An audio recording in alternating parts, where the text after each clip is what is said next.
love, which a lot of parents, specifically rich ones, confuse with. Okay, I don't know if it's specifically a phenomenon in Australia or in Israel, but they confuse love with spoil. Okay, so that's that. You need a love is not spoiling. Love is you need to grow up to. Sorry. No. You need to when you grow up a child, you need to think about the adult they're gonna be.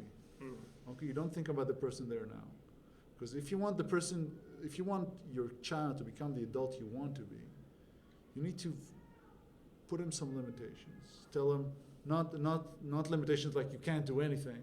Limitations is you can achieve whatever you want if you'll be organized, for example. Or you can. You can take a lot and continue going on. People built the greatest companies at the beginning. They worked for hours and hours and hours. They had some rules and stuff like that till they get to a moment where they just become decision makers. Okay, which is also interesting. I feel like a lot of parents have this vision, and again, I'm not a parent, so I don't want to tell parents how to parent. Yeah. But I'm not stupid, and I work with kids. I think a lot of parents see it as I just love my kids a lot, and they want to show them that they love them more and more and more. But it's not about more and more and more, because love is about consistency, not about extent. If you love someone always and not more, that means more. Does that make sense? Yes. Okay, I know you're bilingual, so it's I don't want to confuse you. No. Yeah.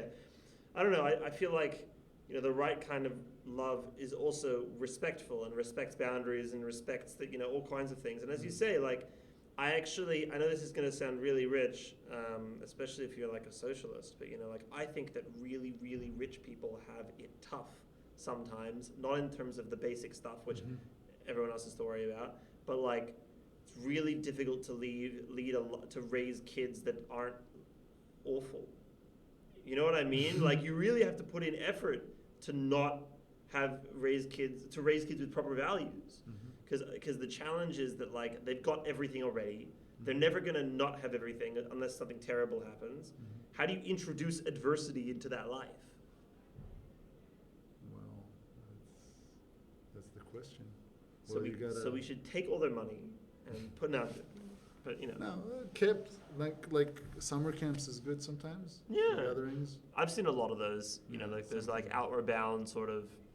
There's some weird ones though. There was a really terrible school in the States called Elan School where they kidnapped people and they took them just to. But anyway, look, I'm saying do your research. Yeah. But a little bit of scout. I did scouts Tzofim when I was in school. That was always good. Yeah. Something that gets them into somewhere where they can't immediately call their parents and say, "Take me home, I'm scared."